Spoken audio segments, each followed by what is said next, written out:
Thank you, everyone, for joining us this morning, and we always appreciate you taking the time out of your day to hop on, and we will hope to continue to provide some good, timely news and information to you during these calls. It seems like we've been doing these forever now, but hopefully everybody is doing well and healthy and staying safe.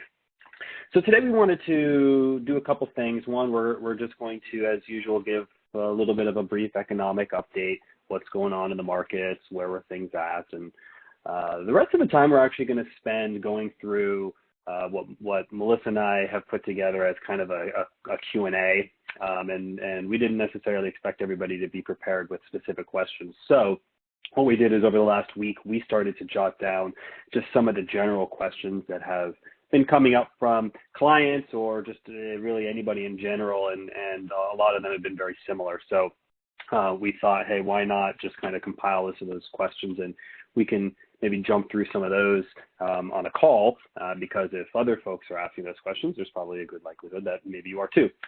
But that being said, if you do have any specific questions, let us know during this call, and we'll try to answer some. So we figured that would be a good agenda for today.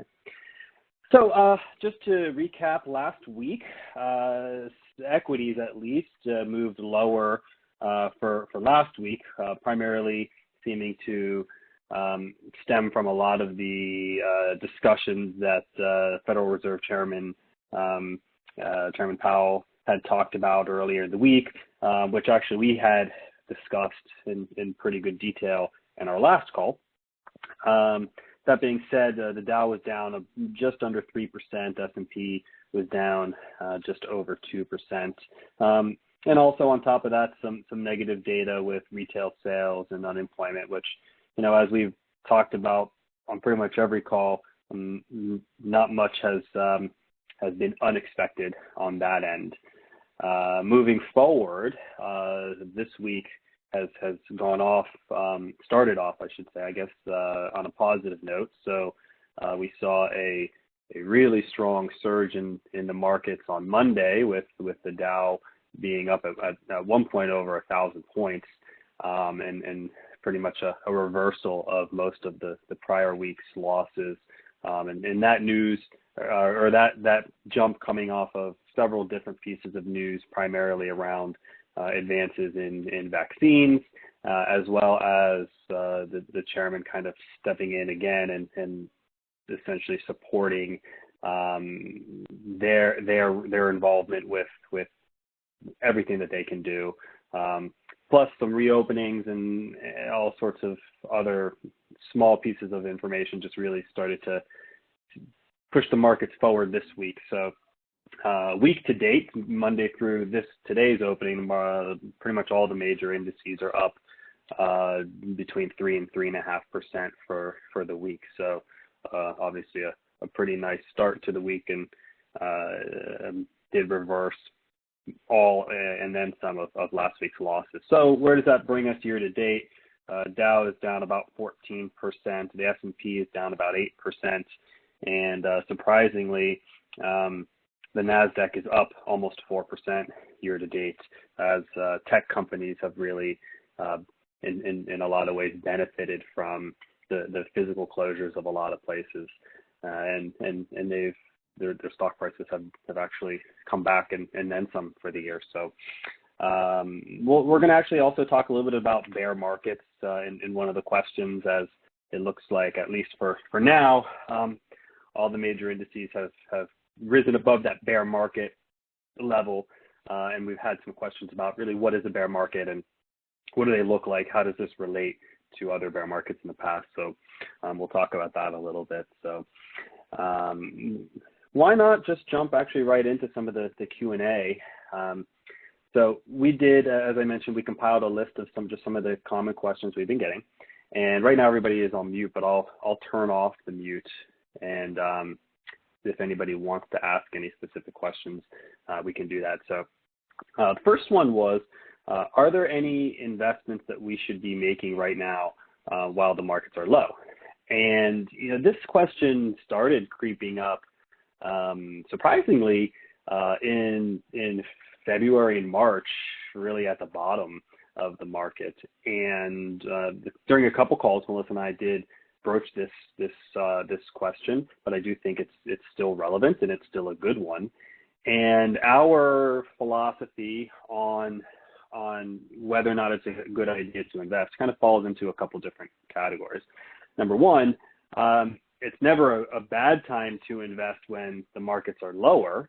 Of course, obviously, right? Because you want to buy low and sell high. What you're really dealing with is liquidity, and some risk tolerance, I think, needs to get played into that as well, because of course, right now, we just see so much movement that somebody has to maybe really just evaluate their general risk tolerance. But that being said, everything's at a discount, at least a lot of things, maybe not some of the tech companies anymore, but many things are at a discount, and that does bring up some opportunities for people who have extra cash and extra liquidity to perhaps get in to the markets at a lower level than perhaps where they've been.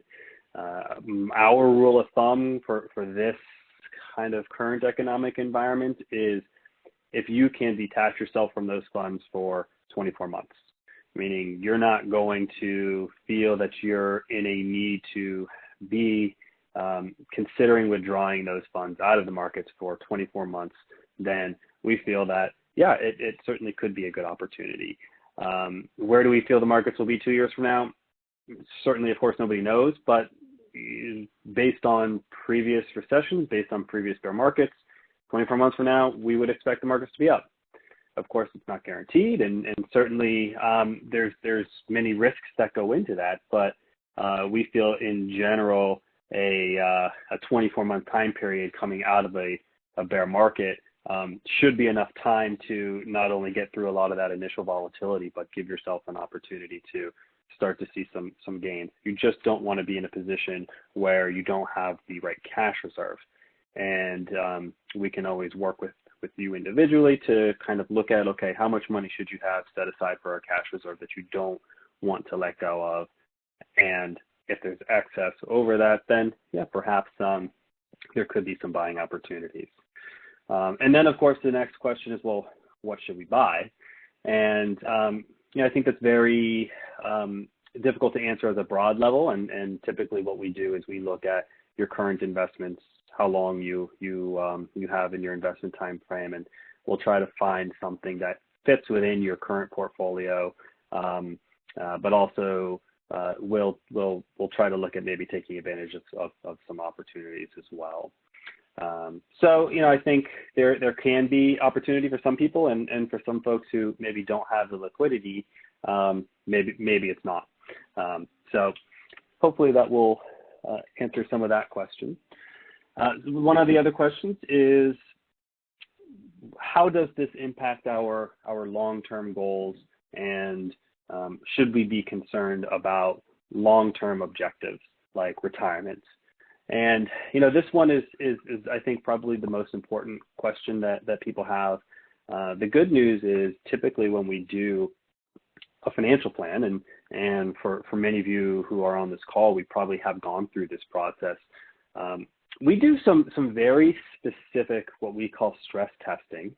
And one of those stress tests that we do is looking at a bear market impact and looking at what would happen to your probability of success of achieving a goal if we encounter a bear market.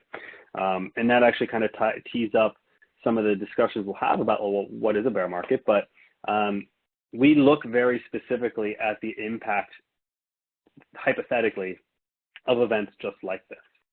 And in general, we try to base our entire financial plan around the ability for you as an individual to be able to overcome any bear market that gets in your way. And there's a lot of different ways and strategies that we use to make that happen. But I would say in general, most people who go through that planning process that are on track before a bear market should still be on track even during a bear market, because of the way that we've anticipated these events potentially happening in the future. So I think that the kind of the short answer to a long, what could be a long answer is most likely we've already kind of considered and accounted for this in your financial plan. But if that is a concern, we're always, willing to look at that in your next review or even before then and kind of walk you through that. But most likely, I would expect that for the large majority of people, you're still should be relatively on track. One other question, should we be putting more money into college savings or our 401k now? This is kind of similar to the last one, should we be making investments while the markets are low? And it's never a bad idea to save. It's always even a better idea to, I think, if you're systematically saving, to continue that during down markets. Not necessarily increasing that. I think the increasing piece of that would fall into the first question about should we make an additional investment. But if you're doing a systematic contribution to either your group retirement plan at work, your IRAs or your investment accounts here with us, or any type of college savings accounts, you're doing what's called dollar cost averaging. And you've probably heard of this concept in the past, and it's a very, very powerful tool. And the reason why it's so powerful is because it takes the opportunity and spreads it over various market cycles. So if you just have one time to invest money and you buy let's just call it a stock, let's say it's Apple stock, and you buy it at $100 a share, and then you never make any additional purchases, you're locked in at $100 a share, and of course it has to go up for you to make money. And if it goes down below $100, you'd be in the red until it comes back. But let's say instead of buying Apple once, you were to take your investment amount and spread it over a long period of time. Well, sometimes you're going to buy Apple at 100, like it is today. It's not really, but just theoretically. When Apple drops, now you're going to buy it at $80. So you're buying more shares because you're investing a systematic amount. So if you're putting $1,000 every month into Apple, you're going to buy more shares at $80 than you are at 100. And then as it goes to 110, yeah, you'll buy less shares.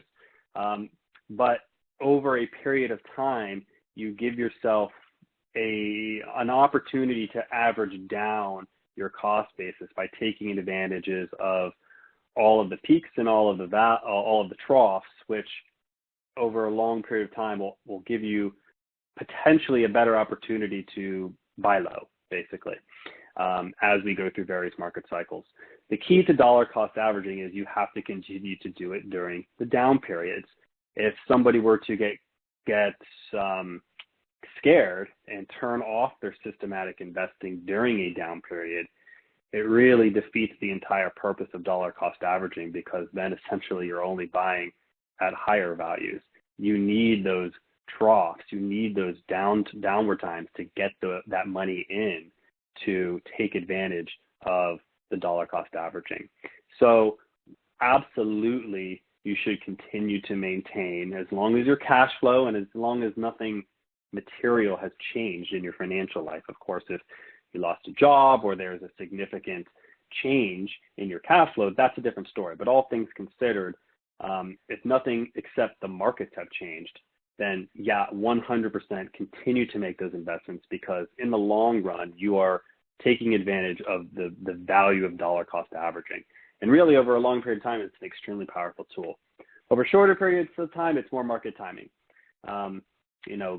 Throwing money in when the markets are low, maybe they go lower, who knows? But you're only really doing it once. And that is really not really the same thing as a long-term dollar cost average. So for that one, yeah, we absolutely think you should continue to maintain those systematic contributions. Okay, so this is an interesting one. We've gotten a handful of questions from folks. Should we invest in gold or more bonds? And I think that this has a very specific answer to an individual.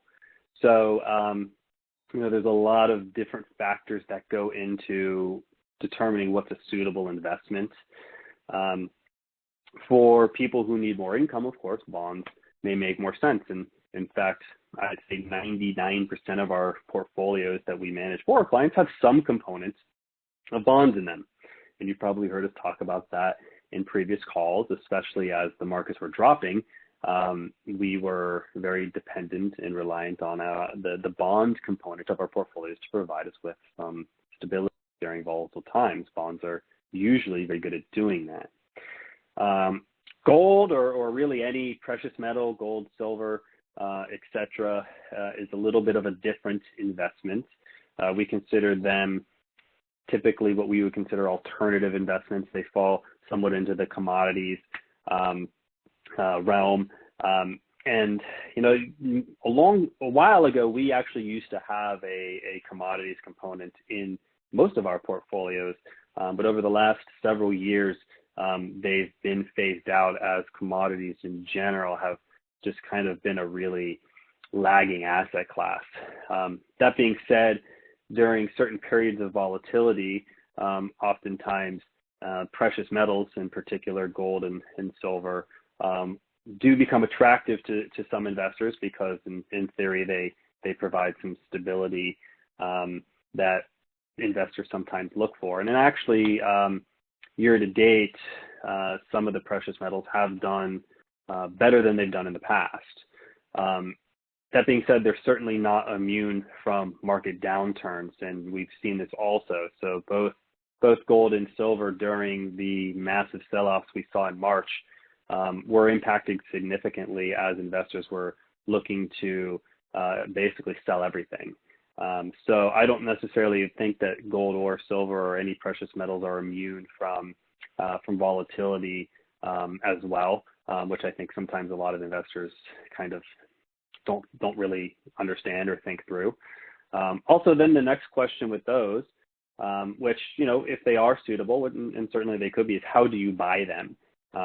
We spent a long time talking. Well, not a long time, but we spent a fair amount of a call talking about oil and what happened with oil when we saw a very strange phenomenon where oil went negative for a short period of time.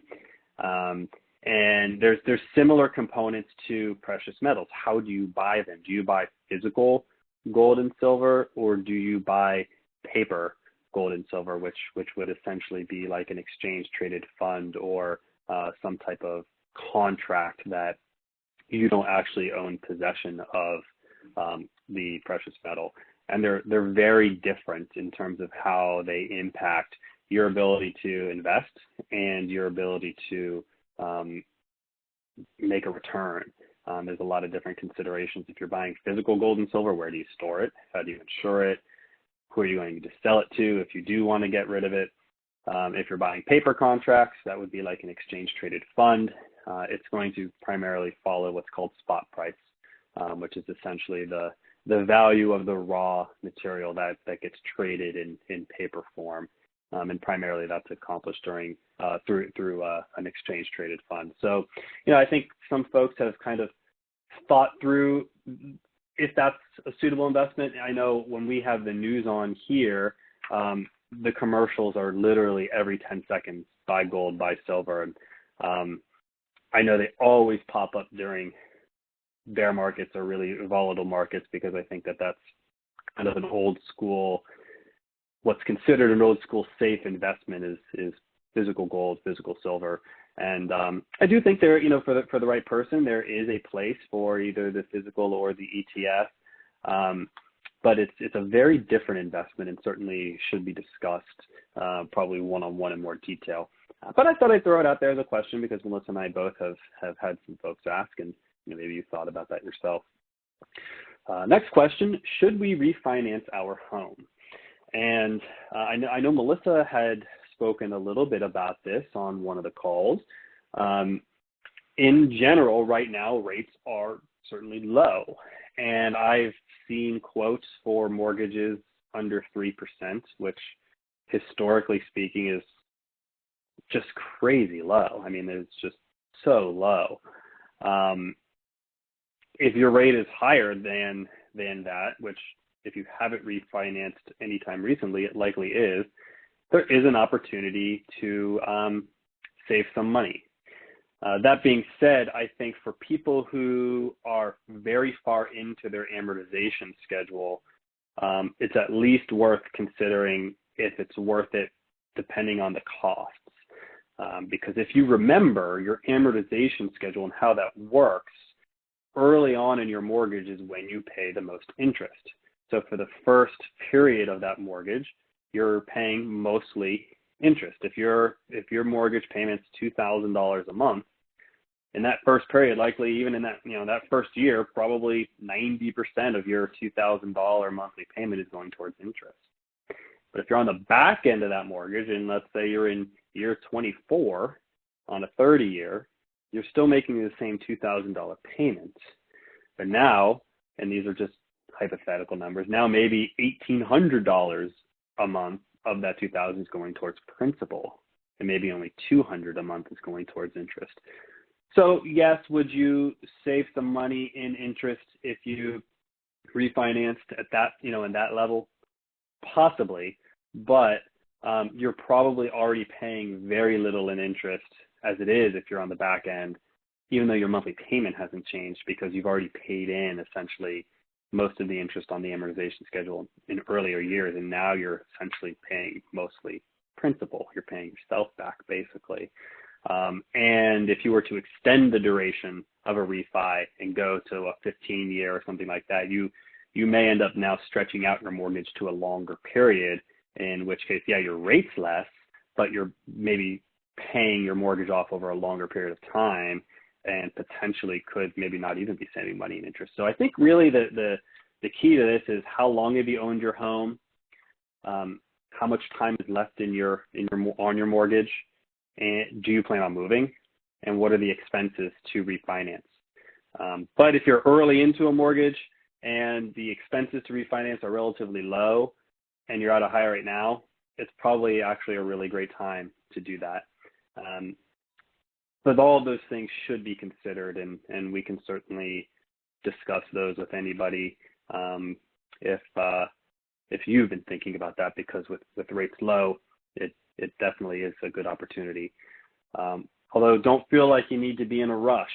As we've talked about in other calls, if history repeats itself, it's likely interest rates aren't going anywhere anytime soon, at least not up. In fact, the question was danced around by the chairman about negative interest rates, which has never happened. And it doesn't appear that is on the table, although Powell has said that they have many more weapons in their war chest to combat the COVID-19 impact here. But at this point, they're not looking at negative interest rates. Is it a good time to take out of a home equity line of credit? I'd say that's a similar question. And in general, a home equity line of credit is never a bad idea. It's an extra source of liquidity. And the key to the home equity line of credit is you only pay interest if you use it. So just because you have one doesn't mean that you necessarily need to use that money. But it isn't ever a bad idea to consider, if of course you're responsible about it, having that line open for an emergency or other various needs. And right now, because rates are so low, you're likely to lock in a pretty good rate. And although they typically tend to be variable, what I mean by lock in is usually they're a function of the prime rate, and then they will add or subtract points off of the prime rate to determine your variable rate. So whereas a mortgage is a fixed rate, typically based off of prime also, but it's fixed for the duration of the term of the mortgage, a line of credit will be revolving, and that interest rate will move if rates move, but typically they lock you into how they calculate the rate. So right now, because rates are low and they want to be competitive, they will say, okay, here's prime rate and we're going to subtract X amount of points off of prime. That's usually what they'll lock in. Now, if prime rate goes up, of course, you will see your interest rate go up.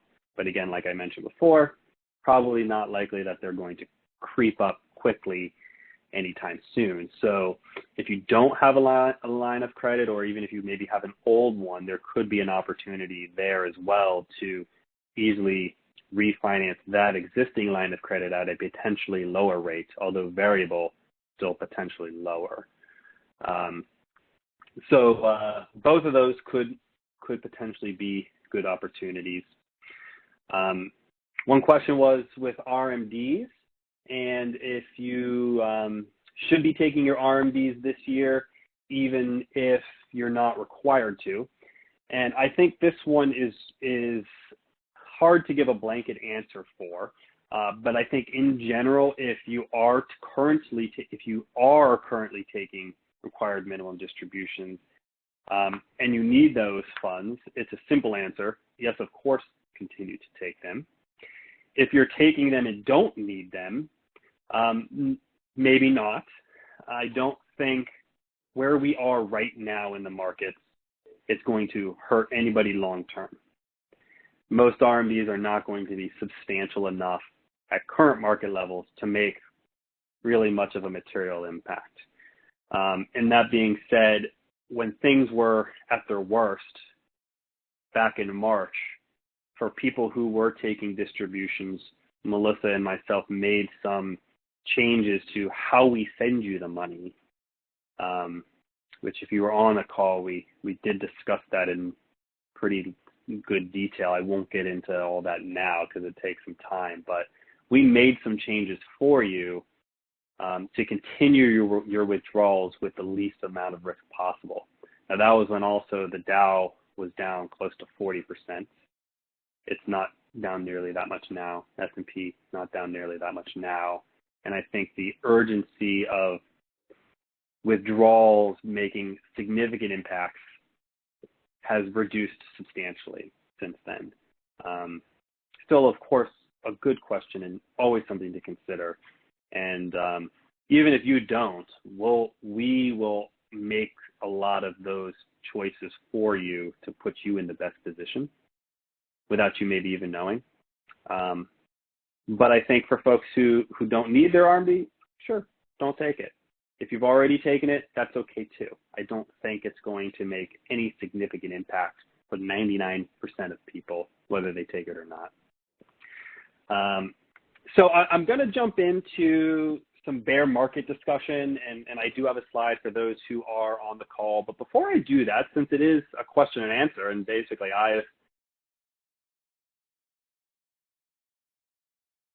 I've asked all the questions and all the answers, I'll open it up if there are any questions.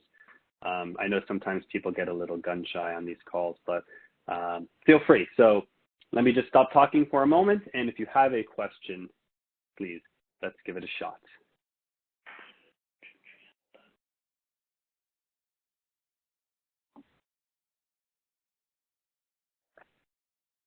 Anybody? Going once? Twice? Okay. No questions. All right. That's okay. Let me just... Let's talk bear markets for a second. I'm going to put up a slide for those who are on the computer. For those who are not, that's okay too. So we've got some questions in the really all throughout these crazy markets. What are bear markets? How does this compare? What does this look like? So let's talk about that. So the first thing is there's really no definitive rule when a bear market starts or ends. But there are some key levels that in general are used to kind of stamp like, okay, now we're in an official level. The first one is what's considered a correction level, which is any correction, any market drop greater than 10% but less than 20. That's considered a correction. And they tend to be not necessarily as memorable, but they happen quite frequently. So in the last 75 years, from 1945 through 2020, the S&P has had 30 declines between 10 and 20%, on average once every 2.5 years. And like I mentioned before, they don't seem as memorable. I don't think most people walk around like, hey, do you remember the last correction? It tends to be kind of the next level that stand out more. But corrections happen pretty often. And before this one, we saw a correction back in the winter of 2018. S&P was down, I think, close to 14%. It was short-lived, but it certainly did hit that correction territory. Of course, at that point, a lot of the bears were talking about, hey, we're going to enter a recession. We didn't, and the S&P was up probably over 30% in 2019. I don't have the exact number in front of me, but it was up considerable.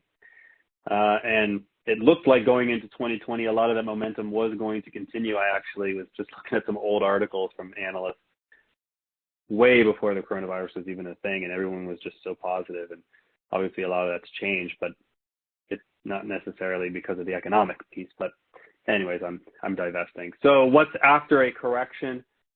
We hit bear market territory at a decline over 20% or 20% or more.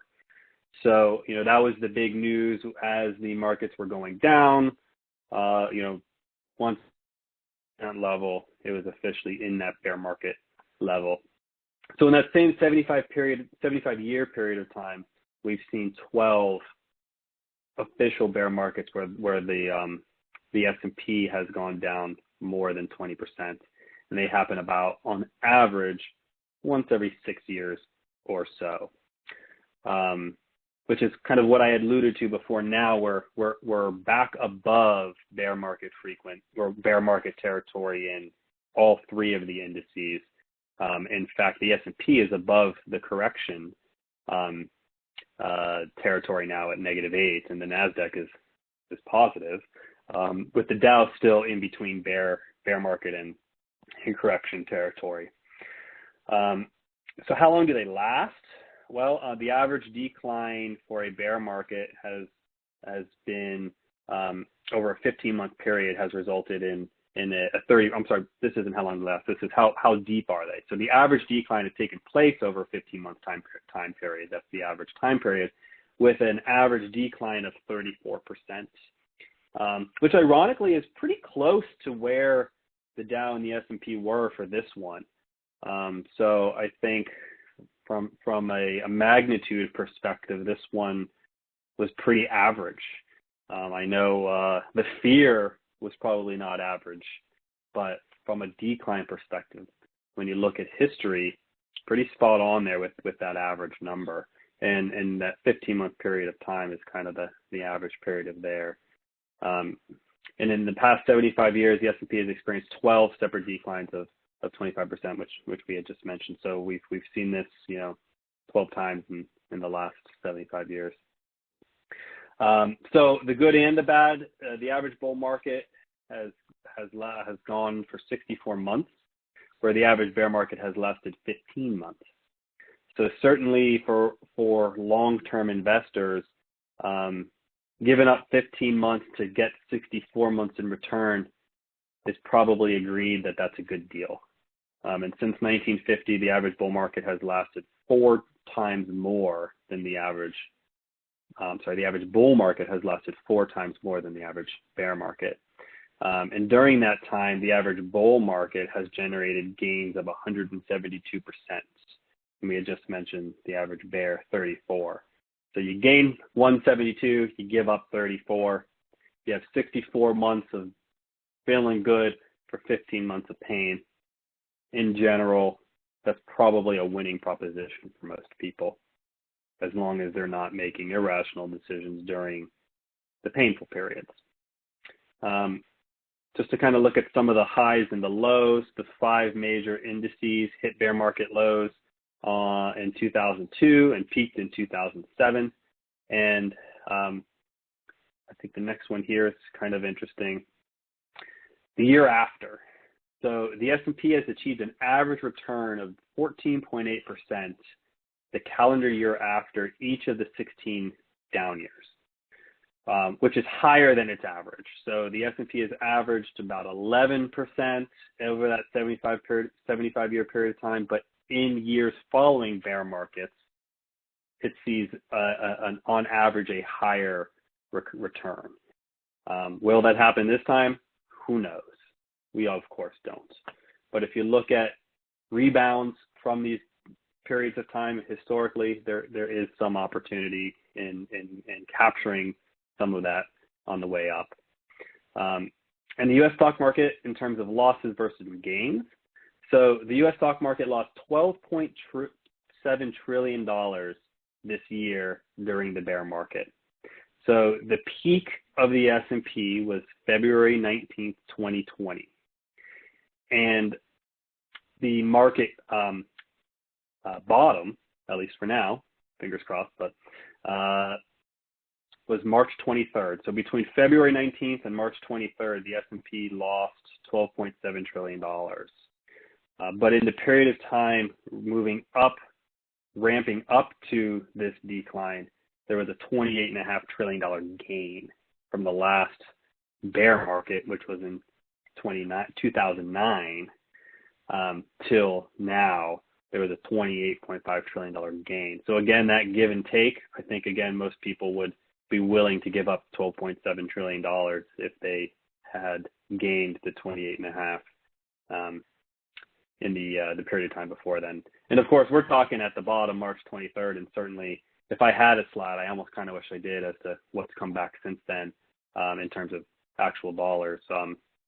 This would look even nicer, but certainly, as we've discussed earlier and in plenty of other calls,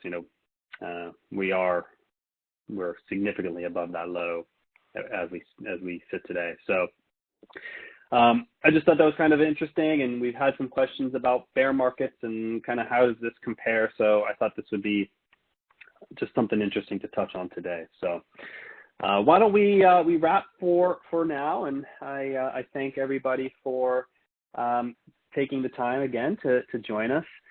We will continue to have these calls weekly, and we'll have also some other exciting topics. I know we're planning on some estate planning discussions and bringing on some additional guest speakers in the future. Also, we're going to be planning one on taxes as well, and we'll send out all that information via email. The other thing we're going to be sending out in terms of correspondence is the Stein Wealth office and its reopening. So now that we're in the yellow phase, we are starting to figure out the best scenario for our staff and for our clients in terms of a reopening. And we will continue to get you all of that information so you know where we stand. That being said, regardless of where we are always available, and our staff is always available as they have been. And I do want to give a shout out to our staff. They've just been so fantastic throughout this crazy period of time. And for those of you who have interacted with us and with the staff, I'm sure you have felt very able to reach us, and primarily through their dedication and their commitment to keeping Stein Wealth virtual. So I do want to send out a thank you to Kim and Kara in particular for their hard work during this period of time, because trust me, it's not easy, especially for them having to work remote. But they've just done a fantastic job, and you as clients have been just very, very understanding for everything, and I want to thank you as well. Hope everybody enjoyed this call. I'm just going to pop it off mute for 1 second in case.